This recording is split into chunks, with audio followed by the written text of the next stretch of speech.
So thank you so much. एक बार जोरदार ताली के साथ आज हम स्वागत करेंगे हमारे डायमंड डायरेक्टर टीएलसी सर के लिए। एक बार जोरदार क्लैपिंग कर सकते हैं आप लोग।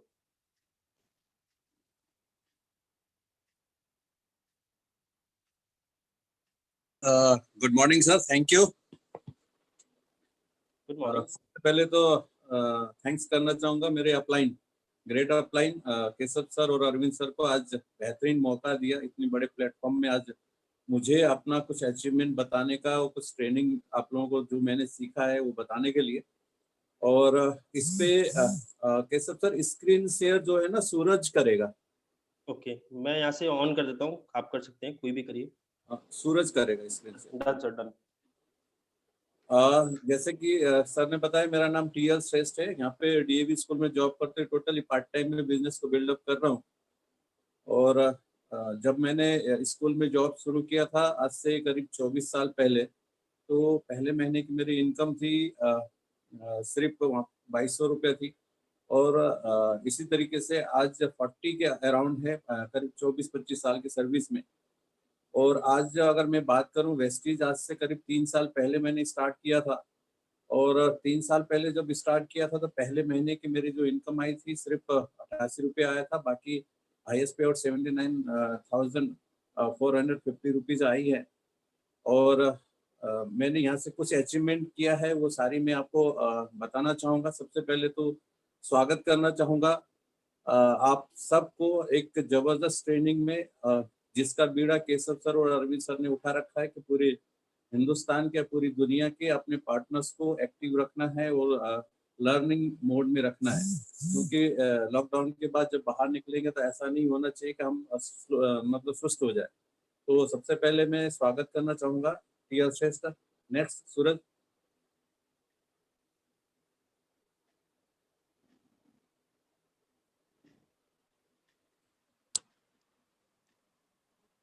सबसे पहले मैं अपनी वेस्टिज फैमिली में मेरा सुहाना सफर आपको बताना चाहूँगा। मेरा सफर कैसे शुरुआत हुआ और कहाँ तक मैं पहुँचा। सबसे पहले नेक्स्ट।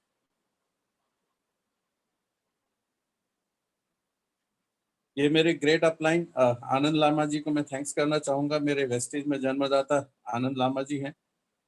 इन्होंने अपने घर में धर्मेंद्र सर और केशव सर के माध्यम से मुझे वेस्टिज का प्रेजेंटेशन दिखाए थे। और मैं आज इनका जहाँ पर भी हूँ वहाँ तक पहुँचने में मुझे, क्योंकि वेस्टिज में जन्म देने वाले ये हैं, तो इनका शुक्रगुजार करना कभी नहीं भूलता। तो ये मेरे ग्रेट अपलाइन है और इन्होंने मेरे को वेस्टिज में जन्म दिया। उसके बाद मुझे सफल करने वाले वेस्टिज में आज जहाँ पे मैं सफल हूँ, सफल करने वाले मेरे 6 महागुरु है। इनके लिए एक बार जबरदस्त ताली चाहूंगा। एस के दास सर हैं, अरविंद सर हैं, धर्मेंद्र सर हैं, नवीन सर हैं, केशव सर है, रंजीत सर हैं। जैसे वेस्टिज में सफल होने के लिए आपको 6 लाइन चाहिए होता है, इसी तरीके से मुझे सफल करने के लिए 6 गुरु का हाथ मिला हुआ है, साथ मिला हुआ है। थैंक्स करना चाहूंगा, सैल्यूट करना चाहूंगा ये 6 मेरे महागुरु, जिन्होंने मुझे पग पग पे, हर कदम पे मेरा साथ दिया। बाकी आगे मैं और बताना चाहूंगा आपको।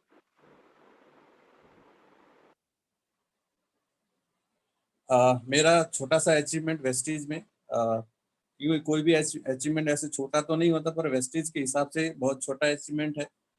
वेस्टीज का मैंने फॉरेन टूर अचीव किया फरवरी 2019 को, जिसमें स्टार क्रूज के साथ मैंने सफर किया। मैं पानी से बहुत डरने वाला इंसान, तैरना नहीं आता, और स्टार क्रूज में समुद्र के ऊपर 7 दिन करीब 5 दिन रहे। ये जहाँ पे मैं पहले ये 3 व्यक्ति के बीच में पीछे खड़ा हूँ, स्टार क्रूज है पीछे, जहाँ पे हम लोगों ने यात्रा किया। और ये शानदार मैं समुद्र को दिखाते हुए जो फोटो खींच रहा हूँ, धर्मेंद्र सर ने बहुत जबरदस्त फोटो खींचे थे, थैंक्स करना चाहूंगा।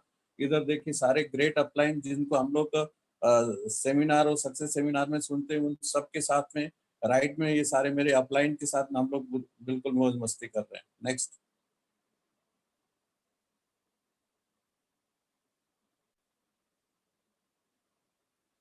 उसके बाद देखिए राज मोहम्मद सर के साथ, धर्मेंद्र सर के साथ बहुत जबरदस्त समुद्र के किनारे क्या नजारा था, हम लोग ने खूब मस्ती करी।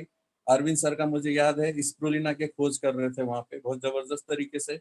और कंपनी के ऑनर गौतम बाली सर के साथ मुलाकात करने का मौका मिला। वहाँ पे गजब के पर्सन है, डाउन टू अर्थ, उनका मैं क्या कहना। मतलब इतनी जबरदस्त तरीके से उन्होंने मुझे गले लगाया, वो देख के मुझे बिल्कुल हैरान रह गया। इतने बड़े शख्स और हम लोग किस तरीके से मिल रहे हैं। इधर देख रहे हैं कि नवीन सर के साथ में हम लोग हैं यहाँ पे, और करणवीर सिंह जी सर, ये सबके साथ मुलाकात होने का मौका मिला। दीपक सर के साथ भी मुलाकात होने का मौका मिला। मेरी जिंदगी का बहुत जबरदस्त दिन था ये। Next sir. और मैंने अपनी ड्रीम कार कह सकते हैं अभी, क्योंकि जब आदमी साइकिल पे चलता है, स्कूटी में चलता है, तो उसका पहला ड्रीम होता है फोर व्हीलर। और मेरी खानदान में कोई भी व्यक्ति अपनी पर्सनल यूज के लिए फोर व्हीलर, ड्राइवर और ये सारे तो मिल जाएंगे, लेकिन अपने पर्सनल यूज के लिए गाड़ी किसी के पास नहीं है। मैंने 29 दिसंबर 2019 को मैंने गाड़ी ली। अब वेस्टीज के कार फंड के माध्यम से जबरदस्त तरीके से कार लिया मैंने। ये मेरी गाड़ी है। और नंबर की बात, कहानी बड़ा जबरदस्त है, क्योंकि मेरा बिल्कुल सोच था, सबकॉन्शियस माइंड में ये बात था कि कोई वीआईपी नंबर मिल जाए तो बहुत अच्छा रहेगा। वीआईपी नंबर कैसे लेते होंगे।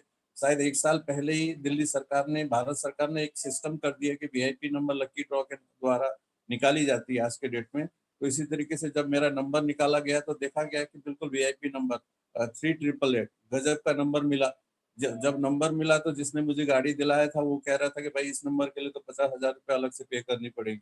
मैंने कहा भाई देख, ये मेरी किस्मत थी और मुझे जबरदस्त वीआईपी नंबर मिल गया है। तो मेरे लक ने भी बड़ा साथ दिया, मेरी टीम ने बहुत साथ दिया। Next sir. उसके बाद जब गाड़ी हम ले रहे थे तो उस समय देखेंगे मेरे महागुरु सारे साथ में हैं। एमडी मोइन सर, इतनी बड़े मतलब 8 लाख रुपए महीने कमाने वाले जो बीएमडब्ल्यू में आते हैं, और धर्मेंद्र सर, और हमारे ग्रेट अपलाइन उनके भी साथ में है, जिनके हाथों से मैंने चाबी ली। और मेरे सारी टीम, प्यारी सी टीम। आप सोच के देखिए, कोई दूसरा व्यक्ति अगर गाड़ी खरीदता है तो 1 या 2 जने ही होते गाड़ी लेने के लिए। मेरे वहाँ पे करीब 300 जने करीब टीम थी। और ब्रांच वाले हैरान थे कि ये पता नहीं मतलब किस तरीके की कंपनी है। और उस ब्रांच से हम लोग ऑलरेडी 2 गाड़ी निकाल चुके हैं, तो जबरदस्त ब्रांच वालों ने भी सपोर्ट किया। तो स्पेशली हमारे लिए हॉल खाली करके रखा गया था, क्योंकि इससे पहले हमने एक गाड़ी निकाली थी तो बहुत भीड़ थी, बाकी कस्टमर को जगह नहीं मिला। इसलिए हमारे लिए अलग से हॉल का प्रोविजन किया गया था। ये मेरे इनकम चार्ट है जब से मैंने वेस्टीज स्टार्ट किया। तो आप देखेंगे कि सिर्फ मैंने 3 साल के पीरियड में, अगर जिस हिसाब से मैंने बात करूं, तो अभी 2-3 महीने की इसमें इंक्लूड नहीं है। इसमें 10 लाख कुछ इनकम है, 12 लाख कुछ रुपए इनकम मैंने यहाँ से कमाया। अगर जॉब की बात करें तो जॉब से बिल्कुल डबल है इनकम है। अगर आपको पार्ट टाइम करके अगर जॉब से डबल इनकम अगर आपके पास आ जाए तो इससे बढ़िया अपॉर्चुनिटी कुछ नहीं हो सकता। नेक्स्ट।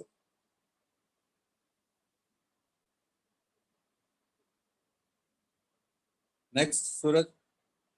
उसके बाद मैंने कुछ गोल बनाया था, जो मेरे 6 महागुरुओं ने बताया था कि भाई सफल होने के लिए आपको गोल सेट करनी पड़ेगी। तो मैंने इसी तरीके से गोल सेट किया।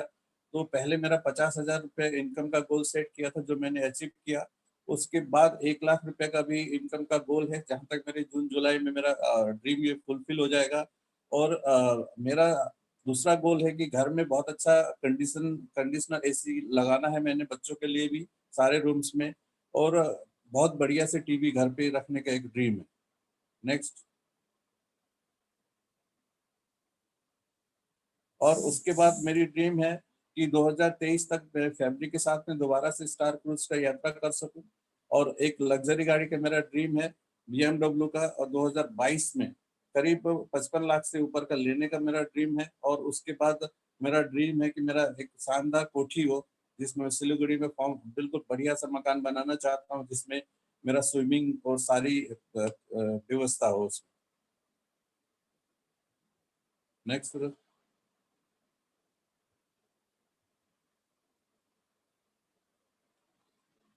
अब आप सबको मैं स्वागत। अभी तक तो ये था कि मेरी अचीवमेंट था वेस्टीज में 3 साल के पीरियड में मैंने क्या क्या अचीवमेंट किया, किस तरीके से संघर्ष किया, ये सारी चीज। क्योंकि बिगड़ संघर्ष का कोई चीज मिलता नहीं है, तो हर एक काम को आपको संघर्ष करना पड़ेगा, कंटिन्यूअसली करना पड़ेगा। तो कुछ मैंने जो सीखा है, मेरे ये 6 महागुरु के माध्यम से जो सीखा है, उसी को एक ट्रेनिंग का रूप मैंने दिया हुआ है। तो आप लोगों का मैं स्वागत करना चाहूंगा बेसिक ट्रेनिंग में, क्योंकि बेसिक ट्रेनिंग ही सबसे पहले सफल होने के लिए आपको जरूरत होता है। तो मैं वेलकम करूंगा वेस्टीज की एक बेसिक ट्रेनिंग। नेक्स्ट।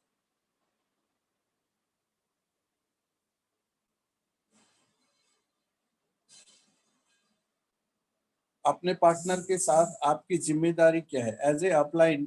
जो भी आप लोग इसमें अभी इस एलडीपी में आप बैठे हो, एज ए अपलाइन आपका क्या जिम्मेदारी है? सबसे पहले एक और क्लिक करना सूरज।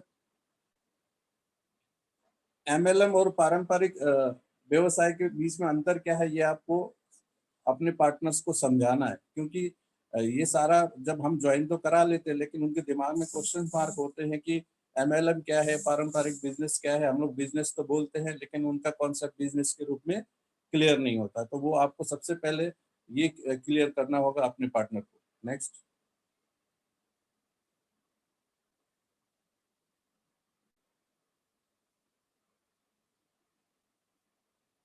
नेक्स्ट सूरज।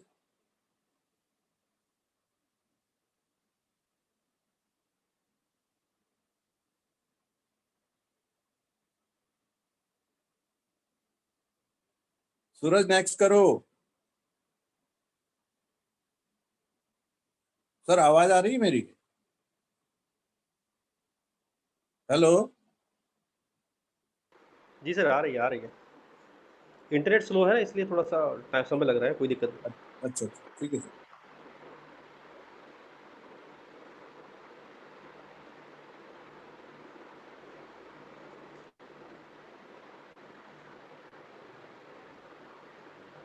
सूरज नेक्स्ट।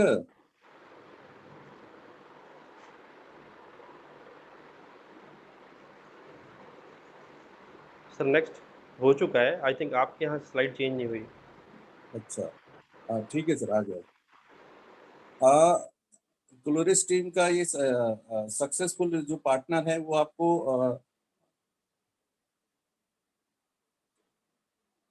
अब ये डायरेक्ट सेलिंग और इसमें एमएलएम में क्या फर्क है, ये सारी चीज आपको शायद एक एक स्टेप आगे चला गया सूरज।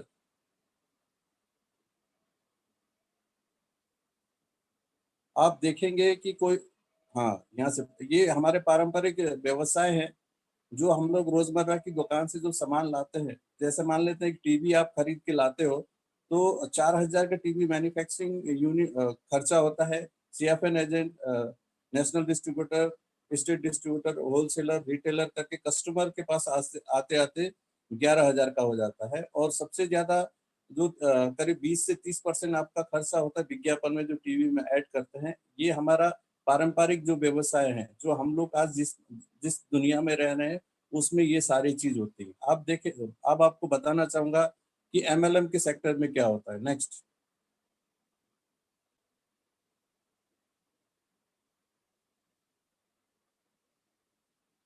अब डायरेक्ट सेलिंग जो एमएलएम को कहते साथ होता क्या है कि पता नहीं किस तरीके के मार्केट है, लोगों को ये ज्वाइन कराने के लिए कॉन्सेप्ट क्लियर कराने की जरूरत है कि जैसे 4,000 का मैन्युफैक्चरर ने टीवी बनाया, उसके बाद डायरेक्टली कस्टमर के पास पहुंचेगा 11,000 में।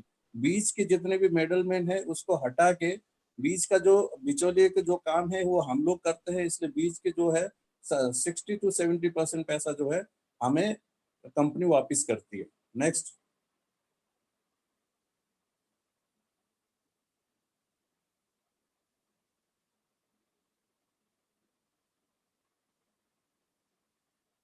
अब आपको एमएलएम की शक्ति क्या है, इसके बारे में थोड़ा सा मैं आपको बताना चाहूंगा कि किस तरीके से एमएलएम काम करती है। ये आपको मैं जानकारी देना चाहूंगा। जॉब और डायरेक्ट सेलिंग में फर्क क्या है, थोड़ा सा मैं आपको यहाँ पे स्लाइड के थ्रू बताना चाहूंगा। कोई भी व्यक्ति, ये जॉब का स्लाइड है। जैसे ही नौकरी में जो बंदा लगता है, तो सबसे पहले निचले स्तर से ज्वाइनिंग होता है। नीचे देखिएगा प्रारंभिक स्तर लिखा हुआ है। उसके बाद किसी तरीके से आपका थोड़ा सा एजुकेशन बढ़ा लेते हैं, बढ़ाने के बाद आप बीच के माध्यम प्रबंधन में आप पहुंच जाते हैं। उसके बाद सूरज नेक्स्ट, पीछे करो। और उसके बाद होता क्या है कि अब जो कंपनी के जो सीए होते हैं वो एक ही होता है। उसके बाद आप चाहे जितनी मर्जी मेहनत करें, लेकिन होता क्या है कि इसके बीच में कोई और थर्ड पर्सन आके आपको जंप करके कोई और सीईओ बन जाता है। एंट्री मारना है। नेक्स्ट।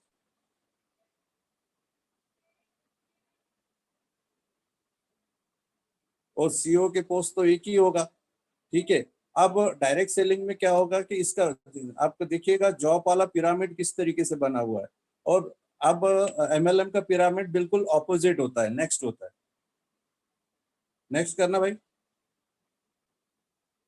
ये बिल्कुल नेटवर्क मार्केटिंग का पिरामिड बिल्कुल उल्टा होता है। यहाँ पे सबको मौका है, हर कोई क्राउन बन सकता है, हर कोई यूसीडी बन सकता है, हर कोई करोड़ रुपया महीना कमा सकता है, हर कोई लग्जरी लाइफ जी सकता है, हर कोई मतलब जैसा जिंदगी जीना चाहता है उस तरीके के हर एक को मौका मिलता है। एक गरीब को भी मिलता है, एक पढ़े लिखे को भी मिलता है, एक अनपढ़ को भी मिलता है, एक डॉक्टर को भी मिलता है। हर एक को ये अवसर है कि डायरेक्ट सेलिंग के माध्यम से आप अपने ड्रीम को फुलफिल कर सकते हैं बिल्कुल अच्छी तरीके से।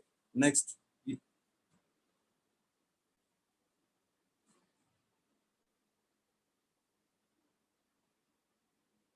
अब नेटवर्क मार्केटिंग की अंतर्राष्ट्रीय स्थिति के ऊपर थोड़ा सा मैं नजर डालना चाहूंगा। ये 75 साल से चल रहा है यूएसए में, और वहां पे यूएसए में करीब 1600 कंपनी है, और पॉपुलेशन की बात करें तो 3500 करोड़ के करीब है। और उसके बाद अब कनाडा की बात करें तो 60 साल से चल रहा है, वहां पे 500 कंपनियां हैं, वहां पे 4 करोड़ प्लस के लोग, 400 करोड़ के प्लस के करीब पॉपुलेशन है। और उसके मलेशिया का बात करें तो 40 साल से चल रहा है, 750 कंपनियां हैं, 300 करोड़ के करीब पॉपुलेशन है। और इंडिया में नेटवर्क कंपनी पिछले 22 साल से चल रहा है, और लीगल 25 कंपनियां हैं, और इनलीगल करीब 250 के करीब कंपनियां चल रहा है, और यहाँ के पॉपुलेशन 130 करोड़ के करीब है। आप लोग खुद ही अंदाज लगा सकते हैं कि हमारा भविष्य कितना उज्जवल है, क्योंकि यहाँ पे तो अभी 2% का भी काम नहीं हुआ है। तो इसलिए हमें सीरियसली सीख के, अच्छी तरीके से समझ के हमें इस सिस्टम को आगे बढ़ाना है, जिससे कि आपकी फैमिली का ड्रीम फुलफिल हो सके, आपका ड्रीम फुलफिल हो सके। Next sir. अब जो नेटवर्क मार्केटिंग का शुरू करने के 4 रीजन होते हैं कि किस तरीके से लोग ज्वाइन होते हैं। सबसे पहले तो क्या हुआ कि हमारे जैसे केशव सर का सेमिनार चल रहा है, और Keshav sir as a chief guest हैं, स्टेज में आए, उन्होंने बताया कि भाई सीए का पढ़ाई करते करते मैंने वेस्टिज का शुरुआत किया, और आज के डेट में 5.25 लाख रुपए इनकम है, और 12 लाख का गाड़ी है, जल्दी ही घर भी लेने वाले हैं, और उसके बाद लग्जरी गाड़ी 50 से 60 लाख की वो जल्दी लेने वाले। ये सब वो देखते हैं कि एक स्टूडेंट, बच्चा आदमी पढ़ते पढ़ते अगर ये कर सकता तो हम क्यों नहीं कर सकते। तो ये सोच के वो लोग ज्वाइन कर जाते हैं। एक दूसरे कैटेगरी में आते हैं एहसान के रूप में। अब होता क्या है कि किसी का दोस्त को आपने बहुत बुरे वक्त में, जैसे मान लीजिए किसी का मम्मी हॉस्पिटल में था, उस बुरे वक्त में उसको 50,000 की जरूरत थी, आपने इधर उधर से ढूंढ के उसको पैसे की हेल्प किया।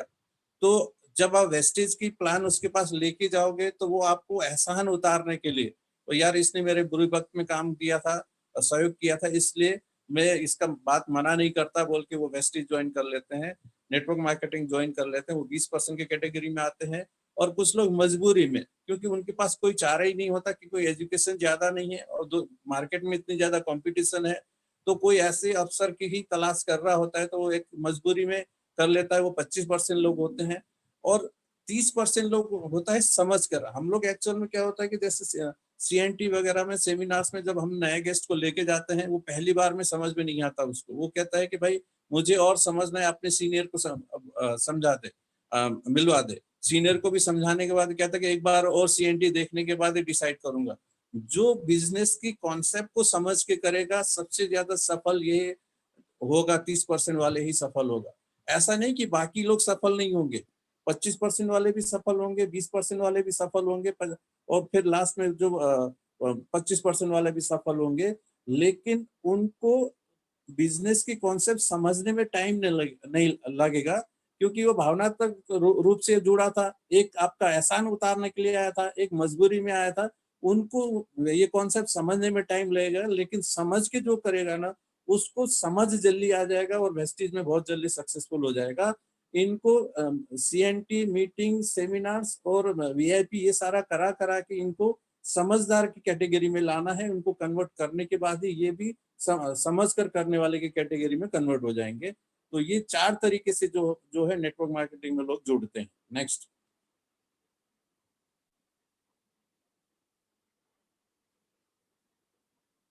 अब एमएलएम के प्रति लोगों की नेगेटिव धारणा क्यों है?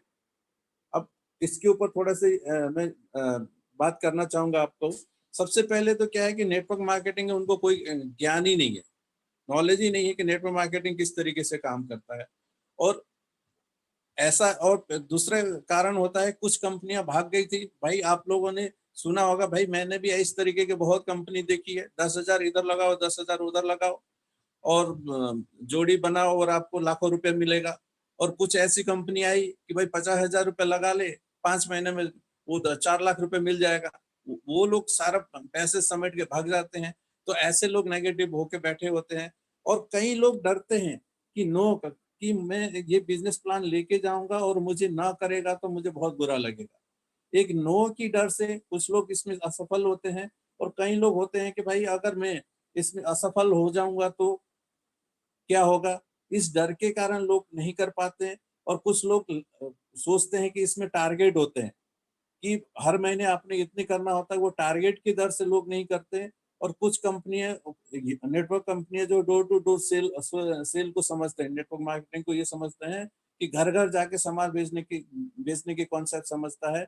इस वजह से लोग नेटवर्क मार्केटिंग के प्रति लोगों का नकारात्मक है, वो गलत सोच है।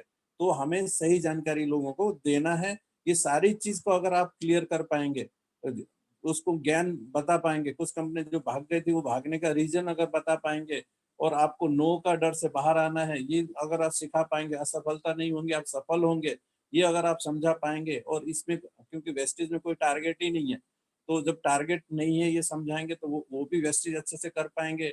और ये डोर टू डोर सेल का कोई कॉन्सेप्ट नहीं है ये समझाएंगे, तो वो आपके साथ जुड़ के बहुत अच्छे से सक्सेसफुली काम कर पाएगा। Next sir. अब वेस्टेज व्यवसाय में हम सफल क्यों होते हैं, उसके 5 मजबूत कारण है। देखिए, कोई भी कंपनी सफल हो, कुछ कंपनी में सफल हो सकते हैं कि नहीं हो सकते हैं, हमें सबसे पहले उसका 5 P ढूंढना बहुत जरूरी है। पहला पी, प्रमोटर। कंपनी को कैसे लोग जो प्रमोट कर रहे हैं, वो करने वाले लोग किस तरीके के लोग हैं, उनका सोच क्या है, ये सारी चीज देखना चाहिए। उसके बाद संभावना, कंपनी में ग्रोथ होने की संभावना का दर कितना है, किस हिसाब से कंपनी ग्रोथ कर रही है, ये सारी चीज देखना होता है। और उसके बाद योजना, कंपनी का आगे का योजना क्या है। अगर वेस्टेज की बात करें तो 2050 तक की इन्होंने योजना बना रखा है। और उत्पाद की बात करें तो अपना खुद कंपनी का उत्पादन है और उसका क्वालिटी बहुत मतलब मैनेज करके रखती है। आज देखेंगे तो 16 साल के पीरियड में कंपनी की किसी भी प्रोडक्ट में कोई भी क्वालिटी का कोई शिकायत नहीं है। मुझे पीछे याद है जब मैंने वेस्टेज ज्वाइन किया था, एक येलो शैम्पू में कंप्लेन आई थी। और जब कंप्लेन आई थी तो पूरा ऑल ओवर इंडिया से येलो शैम्पू कंपनी ने वापसी मंगाई थी। और उस कंपनी को, उस शैम्पू को डिस्ट्रॉ करके नया शैम्पू कस्टमर्स को दिया गया था। कंपनी इतने कस्टमर के लिए सोचते हैं। और उस सबसे दूसरी बात और लास्ट वाली बात, कंपनी बहुत ज्यादा प्रोफेशनल ही। आप देखिएगा कंपनी, हमारे वेस्टेज कंपनी प्रोफेशनल इतना जबरदस्त है कि यूनिफॉर्म किसी भी कंपनी का ड्रेस कोड नहीं होता। लेकिन वेस्टेज का देखिएगा तो प्रॉपर ड्रेस कोड है, लेडीज के लिए ड्रेस कोड है, जेंट्स के लिए ड्रेस कोड है। प्रॉपर तरीके से प्रोफेशनल रूप से काम कर रही है। इसलिए कंपनी का 5 P बहुत शानदार है, जबरदस्त है। ये जब सारी चीज लोगों को समझाएंगे तो लोग अच्छी तरीके से सीरियसली वेस्टेज को काम कर पाएंगे। Next sir.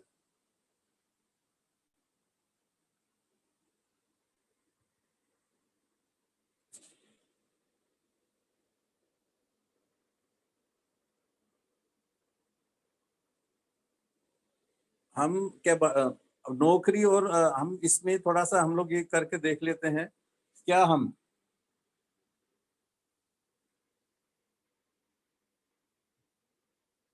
जहाँ जहाँ हम काम कर रहे हैं, क्या हम अपने बच्चों को अच्छे शिक्षा के लिए विदेश भेज भेज सकते हैं क्या? क्या इतनी आपका सैलरी है या इतनी इनकम है कि भाई ऑस्ट्रेलिया, न्यूजीलैंड, कनाडा आप पढ़ाई के लिए अपने बच्चों को भेज सकें? क्या हमारे पास आर्थिक स्वतंत्रता है क्या? क्या हम 10 साल के बाद मासिक रूप से 50 लाख रुपए प्रति महीने कमा सकते हैं क्या? क्या हम अगले 3 पीढ़ियों के लिए एक ऐसे पैसे के साथ पेंशन और रॉयल्टी हम लोग का छोड़ के जा सकते हैं क्या?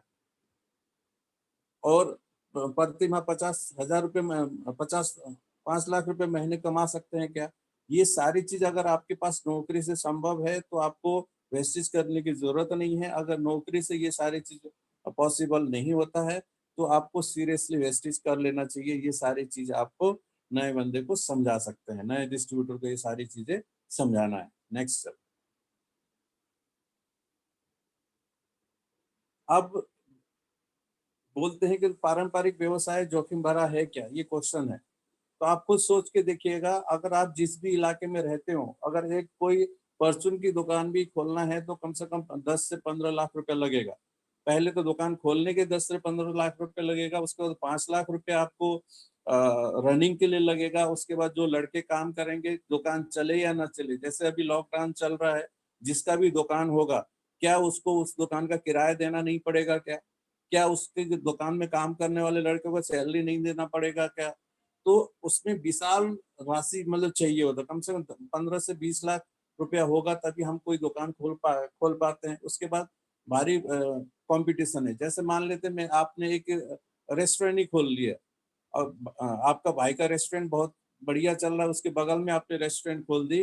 अगर भाई अगर आपका 100 रुपये का अगर वो दे रहा है, दाल मखनी दे रहा होगा, तो आप 90 रुपए में देने को तैयार होगा। इतनी कंपटीशन है आज के डेट में, हद से ज्यादा एक दूसरे को पैर काटने को तैयार है।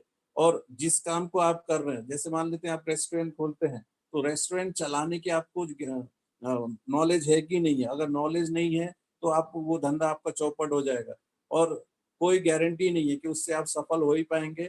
और आपके पास ऐसी कोई क्षमता नहीं है कि कस्टमर को आप आकर्षित कर सके, और आपका इतना कनेक्शन की जरूरत है कि उसमें हद से ज्यादा आपके लिंक होंगे, तभी आप इस सारी चीज में सफल हो सकते हैं। नेक्स्ट।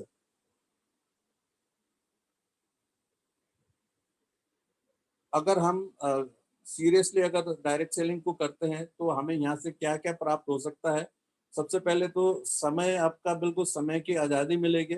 आप चाहे तो हफ्ते में 1 दिन काम कर ले, चाहे तो 2 दिन कर ले। जैसे आप लॉकडाउन के पीरियड में सारे के सारे घर पे बैठे हैं, लेकिन हमारा बिजनेस बहुत अच्छा चल रहा है। उसके बाद आपको आर्थिक स्वतंत्रता में मिलेगा। जैसे केशव सर है, अब 4.25 लाख रुपए महीने कमा रहे हैं। अगर आगे जब वो करवा चौथ आएगा तो भाभी जी को 10,000 के साड़ी दूं या 50,000 के साड़ी दूं, उनको सोचने की जरूरत नहीं है। आप उनकी मर्जी के हिसाब से वो गिफ्ट दे सकते हैं, और आपकी पर्सनालिटी इतनी जबरदस्त निखार आ जाता है इसमें, हद से ज्यादा। आप खुद सोच के देखिएगा, आज से 3 साल पहले जो वेस्टेज करने से पहले मेरी जो पर्सनालिटी थी, मैं लोगों से बोलने के लिए झिझकता था, डरता था। आज के डेट में देखिए इतने लोगों के बीच में मैं बोल पा रहा हूँ। हजारों के बीच में भी खड़े कर देंगे तो मैं आराम से बोल पाता हूँ। ये सारा ये पर्सनालिटी डेवलपमेंट कराने का श्रेय जाता है हमारे 6 गुरु का। और उसमें रिलेशन बहुत अच्छे हो जाते हैं, आपके रिश्ते बहुत अच्छे हो जाते हैं। आप खुद सोच के देखिएगा कि आज मुझे जितने लोग सुन रहे हैं, जितने लोग मुझे जानते हैं, क्या मुझे पहले वेस्टेज से पहले जानते थे? क्या नहीं जानते थे? अगर आज किसी को भी कोई तकलीफ हो तो आज 150 जाने आराम से एक बार में इकट्ठे हो सकते हैं। तो रिलेशन बहुत अच्छा बिल्डअप हो सकता है। और डायरेक्ट सेलिंग के माध्यम से विदेश यात्राएं बहुत, मतलब कंपनी जो है साल में 2 बार कराती है। मैं एक बार होके आ चुका हूँ, आगे फिर जाऊंगा। और उसके बाद नाम और प्रसिद्धि। अब खुद सोच के देखिएगा कि आप जहाँ पे रहते हैं, आपके मोहल्ले वाले भी आपको पूरी तरीके से जानते नहीं होंगे, लेकिन कमाल ये है कि मैं जहाँ पे रह रहा हूँ, बगल में जो 2-4 वेस्टेज करने वाले हैं जो मेरे टीम के नहीं है, वो लोग भी मुझे जानते हैं। और बहुत सारे लोग दूसरे टीम के लोग भी मुझे जानते हैं कि टीआर श्रेष्ठ है बोल के, क्योंकि वॉइस मैगजीन में आपका नाम आता है, फोटो आता है, तो जो है सारे लोग आपकी प्रसिद्धि पूरी दुनिया में आपकी नाम पहचान होना शुरू हो जाता है। तो इसलिए डायरेक्ट सेलिंग करना चाहिए। Next sir. अब आपको इसमें सफल होने के लिए आवश्यक उपकरण, आवश्यक हथियार, देखिए सेना में भर्ती तो हो गए, आपको ट्रेनिंग के साथ में अगर हथियार नहीं दिया जाए तो क्या आप बॉर्डर में जाके लड़ सकते? क्या बिल्कुल नहीं लड़ सकते। इसलिए वेस्टेज में सफल होने के लिए ये आपके हथियार है जो हमेशा आपके पास होना चाहिए। एक डायरी होना चाहिए, ठीक है, जो लिस्ट की डायरी, ठीक है। उसके बाद एक और डायरी होनी चाहिए जिसमें ट्रेनिंग, जैसे अभी ट्रेनिंग लिया जा रहा है, ट्रेनिंग के अलग से डायरी बनाई है, ठीक है। और डायरी का बिल्कुल पालन करें। एक रफ रजिस्टर बनाइए जिसको प्लान देने के लिए। उसके बाद रजिस्ट्रेशन फॉर्म आपके पास हमेशा अवेलेबल होनी चाहिए, और डेमो किट भी आपके पास हमेशा अवेलेबल होनी चाहिए। ये सारी चीज हथियार होगा तभी आप बाहर जाएंगे, तो आप अच्छी तरीके से प्रेजेंटेशन और सफल कर पाएंगे। Next sir. अब उसके बाद लिस्ट कैसे बनाना है, सबसे महत्वपूर्ण बात है कि ये लिस्ट कैसे बनाना है। आपने जैसे ही लिस्ट बनाएंगे तो लिस्ट बनानी है कैटेगरी वाइज। प्रत्येक स्टेट में जहां जहां आप जिस जिसको जानते हैं स्टेट वाइज बनानी है। मैंने यहाँ पे दे रखा है, ठीक है। सुनील हुआ, उसका मोबाइल नंबर होगा, नोएडा में रहता है, सर्विस गवर्नमेंट सेक्टर है, प्राइवेट सेक्टर है, आपका वो कौन से रिलेशन में आता है। देखिए डायरेक्ट सेलिंग में रिलेशन का मतलब ये नहीं होता कि चाचा ताऊ भतीजा, ये नहीं होता। यहाँ पे रिलेशन का मतलब होता है हमारे तरीके 3 कैटेगरी के रिलेशन होती है। एक हॉट रिलेशन होता है, एक वार्म रिलेशन होता है, एक कोल्ड रिलेशन होता है। अब हॉट रिलेशन को आप कैसे समझेंगे, ये डिफाइन करना भी आपको जरूर आना चाहिए। हॉट रिलेशन वो होता है, जैसे मान लेते हैं आप किसी फ्रेंड के घर पे गए, दरवाजा आपने बेल बजाया, बेल बजाने कर घर के अंदर गए, आपको भूख लग रही है, घर पे सिर्फ मतलब आंटी जी थी, किचन में आप गए सीधे, आंटी जी आपने क्या बनाया है बोल के उसके उनके किचन में से बर्तन में चीज निकाली और खाना शुरू कर दिया, वो आपका हॉट रिलेशन हुआ। कोल्ड रिलेशन क्या हुआ कि आप गए किसी से मिलने के लिए, घंटी बजाया, उसके बाद आप ड्राइंग रूम में जाके बैठते हो, और ड्राइंग रूम से आगे आपकी एंट्री नहीं होती, और पानी का भी पीना होगा तो आप बोलोगे भाई सुनील पानी पिला देना, ठीक है। कोल्ड रिलेशन वो होता है जो आपको बस स्टैंड में मिलता है, ऑफिस में मिलता है, मार्केट में मिलता है, ये कोल्ड रिलेशन में आता है। और उसके बाद भी ABC करके भी है, मतलब किस कैटेगरी, ड्रीम का भी कैटेगरी बनाना है कि भाई आपसे ज्यादा बड़ा ड्रीम देखने वाला है तो उसको एक कैटेगरी में रखिए, आपके बराबर है तो इक्वल रखिए, और आपसे नीचे सोच रखने वाला है तो उससे इसी कैटेगरी में रखिए। तो जो हॉट रिलेशन के साथ में ये भी आपने कैटेगरी करना है। आगे सर, नेक्स्ट सर। अब उसके बाद जो आपने 100 150 से 200 लोगों को जो आपने लिस्ट बनाया, उसमें से 30 का आपने चयन करना है। 30 लोगों का आपने चयन करना है कि सबसे पहले बिजनेस किसको दिखाना है। ये आपने जिस जिस भी पार्टनर को आपने बिजनेस ज्वाइन करा है, ये होमवर्क उसके साथ बैठ के आपने करना है, ठीक है। और 30 को जब चयन करेंगे तो सबसे पहले आपने क्या देखना है कि वो उसका किसी का देनदारी है क्या, मतलब वो कर्जे में तो नहीं है, उसको पैसे की नीड क्या है, ये सारी चीज देखना है, ठीक है। उसको पहले दिखाना है जो कर्ज कर्ज में है, देनदारी में है। और कौन लोग हैं जो प्रसिद्धि चाहते हैं, जो नाम और फेम चाहते हैं, उसको भी ये कॉन्सेप्ट पहले दिखाना है। और जो दूसरे की मदद करना चाहता है, जो दूसरे की मदद करने का बड़ा शौक है भाई, सेवा भाव से काम करना चाहता है, उसको भी ये कॉन्सेप्ट पहले दिखाना है। जो 30 का चयन करेंगे उसमें ये सारी चीजें होना चाहिए। और कौन आपके सपने से बड़ा सपना देखता हो, जैसे मान लेते हैं आपने सोचा कि यार मुझे ना एक वैगनर गाड़ी मिल जाए तो बहुत अच्छा है, लेकिन आपका दूसरा दोस्त बोला नहीं यार मुझे तो फॉर्च्यूनर गाड़ी चाहिए, फॉर्च्यूनर मुझे बहुत पसंद है। दूसरा आएगा बोलेगा नहीं मुझे तो ऑडी बहुत अच्छा लगता है। तो जो आपसे बड़ा ड्रीम दिखता है, जो फॉर्च्यूनर देखा है वो मिडल में आया, जो ऑडी दिख रहा है वो हायर ड्रीम वाला है, हायर ड्रीम वाला को सबसे पहले दिखाना है, ये कॉन्सेप्ट समझाना है। तो तभी क्योंकि उसका ड्रीम यहाँ से फुलफिल हो सकता है, ये सारी चीज समझ के आपके साथ बहुत अच्छा काम करेगा। Next sir.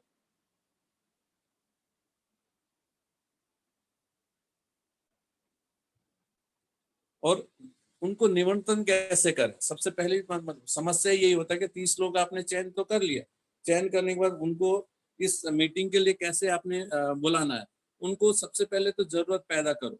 अब क्या हुआ, आपने 30 दोस्तों का आपने लिस्ट तो बना लिया, उसके बाद उनको मीटिंग में बुलाने के लिए आपको क्या करना है कि भाई बहुत महंगाई चल रही है, मेरी जो नौकरी कर रहा हूँ ना उससे गुजारा नहीं हो रहा, बच्चों का फीस भरा नहीं जाता, मकान का किराया इतना बढ़ गया, राशन पानी कितना बढ़ गया, या तुम्हारे पास कोई पार्ट टाइम वर्क है तो बताना। इस तरीके से उसको कॉल की करो पहले, ठीक है। अगर आप अगले संडे दिखाना चाहते हो तो उसके बाद 2-4 दिन बाद उसको बोलना भाई कोई काम मिला क्या पार्ट टाइम का, बोलेगा यार मुझे नहीं मिला। यार मेरा ना एक दोस्त है, उसको मैंने बोला था कि कुछ ऐसे पार्ट टाइम में अगर 10-20 हजार कमाने वाला कोई काम हो तो बताना। वो कह रहा था कि बहुत बढ़िया काम है, मेरे को संडे को बुलाया है, कह रहा था कि दो दो जने की जरूरत है, मैं चाहता हूँ कि तुम भी मेरे साथ चलो, और समझते हैं, समझ में आएगा तो दोनों मिलके काम करेंगे। इस तरीके से आप निमंत्रण कर सकते हैं और जिज्ञासा जिज्ञासा जगा सकते हैं। जैसे आप कह सकते हैं कि हमारे केशव सर है यार, सीए का काम पढ़ाई करते करते वेस्टिज कर मतलब एक दूसरा काम शुरू करना, सीए का पढ़ाई छोड़ के दूसरा काम कर रहा है, और आज के डेट में क्या जिंदगी हो गई है, मतलब 12 लाख की गाड़ी में घूमते हैं, और सुन रहे हैं कि कमाई भी 5 लाख से ऊपर का इनकम है, मैं सोच रहा हूँ कि यार उनसे जाके मिलो, मैं मिलने जा रहा हूँ, तो मैं चाहता हूँ कि तुम भी साथ में चलो। और तीसरी कैटेगरी है सुझाव लेने के लिए, क्योंकि ये सलाहकार ना हिंदुस्तान में गली गली में मिलता है। तो सलाह किस तरीके से लेना है कि जैसे आप दोस्त है, और दोस्त से कहना है कि यार एक चीज बताओ, मैं इस तरीके से नया कुछ काम करने की सोच रहा हूँ। और इस तरीके से आपने 2-4 बार बात करनी है, उसके बाद कहना है कि भाई मैं एक नया काम तो ढूंढ तो लिया है, लेकिन मैं ना, मुझे इतनी समझ नहीं है, तुम थोड़ा पढ़े लिखे हो या तुम ज्यादा एक्सपीरियंस है उम्र वाले हो, और तुम्हारा सलाह ना मुझे बहुत अच्छा फायदा करता है, तुमने जिंदगी में पहले एक बार जो सलाह दिया था वो मेरे लिए बहुत फायदेमंद रहा। तो मैं चाहता हूँ कि तुम आप मुझे गाइड करो कि ये काम मैं करूँ या ना करूँ, तो चलो दोनों चल के देख लेते हैं वो काम को। तो इस तरीके से आप उनको आप बुला सकते हैं, ठीक है। और उसके बाद आप जब कार्यक्रम में आप लाते हैं 30 जनों का, 30 में से 10 को जब निमंत्रण करेंगे तो आपको 2 से लेके 3 के लोग ही आ पाएंगे, ठीक है। और जिसको भी आप निमंत्रण करें वो जज और प्री जज कभी भी ना करें। कभी आप ये सोच के बैठे कि अरे यार वो तो काला है यार, वो क्या काम करेगा, अरे वो तो बहुत पैसा वाला है, वो नेटवर्किंग क्या करेगा, ये बिजनेस क्या करेगा, अरे वो तो पतला है वो क्यों करेगा। तो इस तरीके से जज और प्री जज नहीं करना है। जो आपने 30 जनों का लिस्ट बनाया है, पहले 30 लोगों को, फिर उन 200 में से फिर 30 लोगों को, इस तरीके से करके निमंत्रण करना है। और अब कभी भी नहीं आपने ये नहीं सोचना है कि भैया अगर इसने ये मेरे साथ काम करने के लिए मना कर दिया तो ये आपने कभी नहीं सोचना है वो, क्योंकि आपका काम है दिखाने का। यस करता है तो ठीक है, नो करता है तो नेक्स्ट दूसरे बंदे को आपने दिखाना है। Next sir. अब कार्यक्रम केंद्र में आपकी कर्तव्य क्या है, आपकी भी जिम्मेदारी है, क्योंकि हम लोग, मैं देखता हूँ सीएनटी सेशन में, जहाँ पे सीएनटी सेमिनार चल रहा होता है वहाँ पे आप लोगों का भी बहुत महत्वपूर्ण रोल होता है। चाहे ठीक है वहाँ पे सीएनटी कोई और दे रहा है, कंपनी प्रोफाइल कोई दे रहा है, प्रोडक्ट के बारे में कोई जानकारी दे रहा है आपका, और मार्केटिंग प्लान कोई और दे रहा है, लेकिन आपके साथ जो गेस्ट आया है उसके प्रति भी आपकी जिम्मेदारियां है। वो जिम्मेदारी आप अच्छे से निभाओगे तभी आप सफल वेस्टिजियन बन पाओगे। सबसे पहले तो अगर आपने किसी को, अगर मान लेते हैं जनकपुरी में बुलाया है, तो वो अगर आपने 10:30 बजे बुलाया तो आप 10:15 बजे पहुंचो, उससे पहले ही पहुंचो, ठीक है। और उसके साथ ही अतिथि के साथ ही बैठो, जिसको आपने बुलाया है आपने उनके साथ ही बैठना है। और सबसे पहले अपना फोन उनके सामने स्विच ऑफ कराओ, और उसको भी बोलो कि यार एक घंटा आधे पौन घंटे के लिए अपना भी स्विच ऑफ कर दे, फिर भी डिस्टर्ब करेगा बोल के स्विच ऑफ जरूर करा दीजिए। नहीं तो क्या होगा, अगर वो साइलेंट भी रखेगा, वाइब्रेट में भी रखेगा, मीटिंग के बीच में वो किसी का फोन आएगा, फोन उठाने के बहाने बाहर निकल जाएगा, बाहर निकल के वो गेट से ही बाहर हो जाएगा, ठीक है। और सबसे पहले तो जिसको भी आपने बुला रखे हैं ना उसके साथ उत्साहित होकर बैठे। और वो अगर कोई प्रोग्राम में अगर ताली बजाने के लिए बोलते हैं तो आप जबरदस्त तरीके से ताली बजाएं, और अपने साथ जो बैठे हैं उसको भी ताली बजाने के लिए बोलें, ठीक है। और ये सारा करने के बाद सब लास्ट में आपकी क्या जिम्मेदारी है, जब सेशन खत्म हो जाए, जब सेशन खत्म हो जाए तो आपने जो गेस्ट है उसको अपने लीडर्स के साथ जरूर परिचय कराना, मिलवाना है। नहीं तो लोग क्या करते हैं, कब मीटिंग खत्म होगा, गेस्ट को भागने की जल्दी नहीं होता, तो जो गेस्ट लेके आया होता है उसको ही भागने की जल्दी होता है। तो उस समय आपने, जैसे ही मीटिंग खत्म होने वाला है उस समय ना तो आपको प्यास लगना चाहिए, ना तो पेशाब लगना चाहिए, ना तो कोई फोन आना चाहिए, बिल्कुल छोड़ना नहीं है। क्योंकि जब तक, क्योंकि सारा सीएनटी उसको समझ में नहीं आता है। जब स्टेज में जब आपका सीनियर बोल के जब बाहर आता है ना मिलने के लिए, उस समय जब आप मिलाते हो तो उसकी वैल्यू अलग होता है। वो आपका सेल्स को क्लोज जो अगर कराएगा तो आपका अपलाइन कराएगा, क्योंकि जब तक अगर आप अपने अपलाइन से मिलाते नहीं हो तो आपका सेल्स क्लोज नहीं होता है, ठीक है। और जिसको साथ लेके आए हो उसको आपने आश्वासन देना है, यार कोई बात नहीं, चिंता मत कर, फॉर्म भर ले, मैं तेरे साथ हूँ, मेरे अपलाइन साथ है, तुम्हें सफल करने के लिए 100% हम लोग साथ देंगे, जहाँ पे भी जरूरत होगा 24 घंटे हम आपके साथ हैं बोल के, इस तरीके से आपको उसको आश्वासन देना है, और ये सारी रूल उससे भी फॉलो करवाना है। Next sir.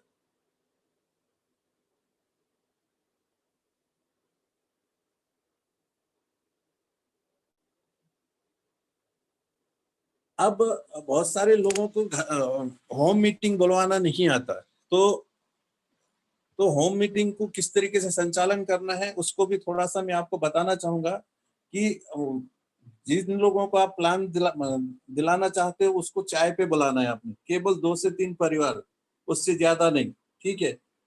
और जिस समय मीटिंग चल रही हो उस समय कोई चाय नहीं, कोई नाश्ता नहीं, कोई कुछ नहीं, उन लोगों को फौरन स्विच ऑफ कराना है, ठीक है। और कोशिश करना चाहिए बच्चे ना हो आपके घर में, अगर छोटे बच्चे हो तो उनको दूसरे रूम में बैठा दीजिए।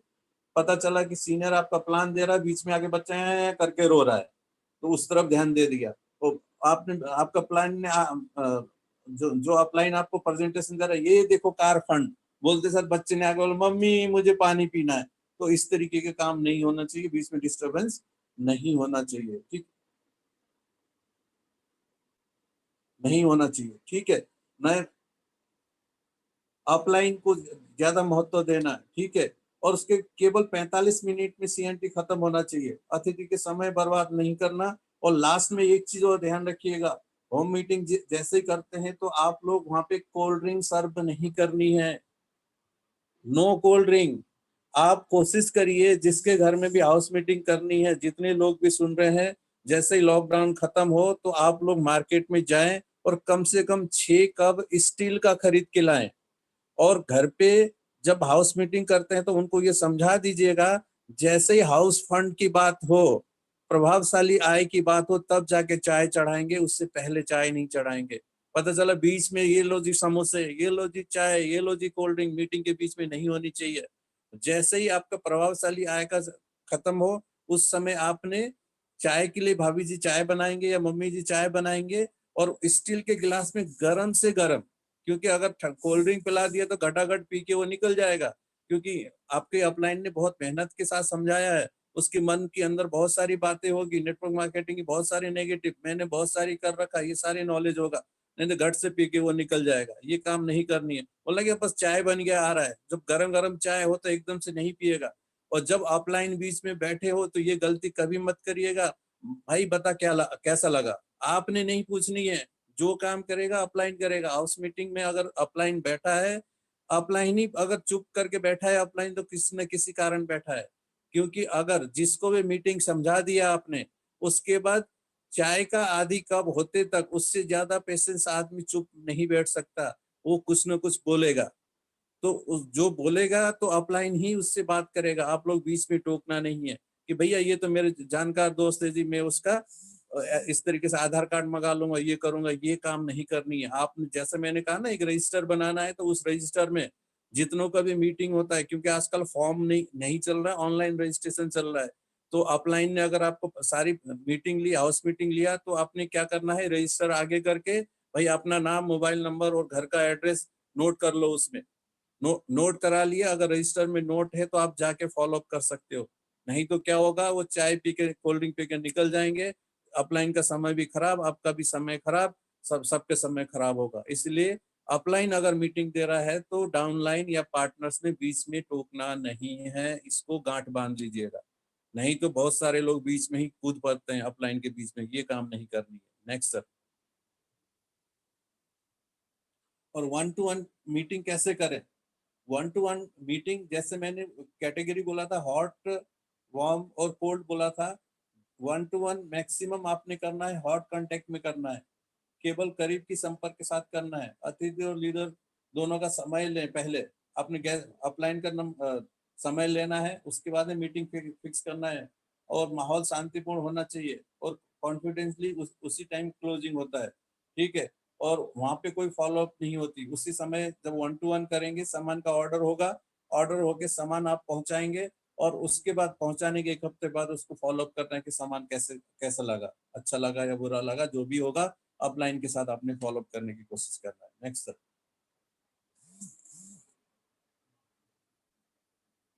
और जैसे हाउस मीटिंग या सीएनटी के बाद आते हैं, तो फॉलो अप करना जरूरी है। फॉलो अप ज्यादातर लोग फोन में कर लेते हैं, हाँ भाई कल जो मीटिंग देखा था ना, तुझे कैसा लगा? वो बोल देगा मुझे तो अच्छा नहीं लगा, सीधे फोन में मना कर दिया, ठीक है कि नहीं? फोन कभी भी नहीं करना है, ठीक है। कभी भी क्या कैसा लगा ये भी शब्द नहीं बोलना है, ये बोलना है कि क्या चीज तुझे अच्छा लगा, मेरे सीनियर का बोलना अच्छा लगा, प्रोडक्ट का अच्छा लगा, या पैसा अच्छा लगा, या जो भी चीज अच्छा लगा। जब कोई ना कोई तीन चार चीजों में से कोई ना कोई चीज तो अच्छा लगा होगा, सारी चीज तो बुरा नहीं लगेगा। कैसा लगा वाला शब्द वो शब्द हमने नहीं बोलना है, ठीक है।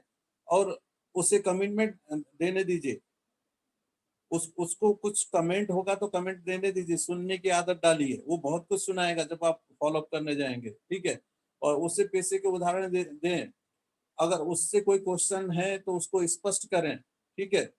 और उसके रिश्तेदार और मित्रों द्वारा का विश्वास पैदा करें कि भाई मेरे फलना रिश्तेदार भी कर रहा है, ये फलना भाई साहब भी कर रहा है, ये केशव सर के उदाहरण ले सकते हैं, अरविंद सर का ले सकते हैं, उस अरविंद सर का ले सकते हैं, मोहिन सर का ले सकते हैं, ऐसे लोग सक्सेसफुल है। ये सारी चीज का आपने जानकारी देनी है फॉलो अप में। Next sir. बस मेरा ये लास्ट स्लाइड है। मिस्टर रॉबर्ट टी की नेटवर्किंग का किंग बोलते हैं। वो कहते हैं कि जितने भी दुनिया में सफल लोग हैं वो नेटवर्क बनाते हैं, और नेटवर्क बनाने वाले 5% लोग होते हैं जो नेटवर्क बनाते हैं, और 95% जो है आसान काम नौकरी ढूंढने पर लगते हैं। इसीलिए अगर आपने अपनी ड्रीम फुलफिल करना है, सपनों को पूरा करना है, तो आपको भी बड़ा नेटवर्क बनाना पड़ेगा, नेटवर्क को हैंडल करना पड़ेगा, उनको सिखाना पड़ेगा, सारी जिम्मेदारी आपको लेना पड़ेगा। आपका बिजनेस आपसे चलता है। बहुत सारे लोग सोचते हैं कि मैं करता हूं तो मेरे अपलाइन को बेनिफिट होगा, अपलाइन के लिए होगा, ऐसे सोच रखने वाले बहुत सारे लोग हैं। अगर ऐसे सोचेंगे तो जिंदगी में कभी भी सफल नहीं हो पाएंगे। आपका धंधा आपसे शुरू होता है, आपसे ऊपर से शुरू नहीं होता है। तो इसलिए खुद ने सीखना है, अपनी मैक्सिमम टीम को सिखाना है, और मेरी बताई हुई कुछ बातों को इम्प्लीमेंट करके अगर आपकी जिंदगी में अगर सफलता मिलती है तो मेरे लिए बहुत बड़ा सौभाग्य होगा। लास्ट में आप सबको, जिन लोगों ने मुझे इतनी देर सुना, थैंक्स करना चाहूंगा। मेरे ग्रेट अपलाइन केशव सर को धन्यवाद देना चाहूंगा, अरविंद सर को धन्यवाद देना चाहूंगा कि मुझे बेहतरीन ये प्रेजेंटेशन देने का मौका दिया। इसके लिए तहे दिल से थैंक्स करना चाहूंगा। Thank you sir, thank you Keshav sir.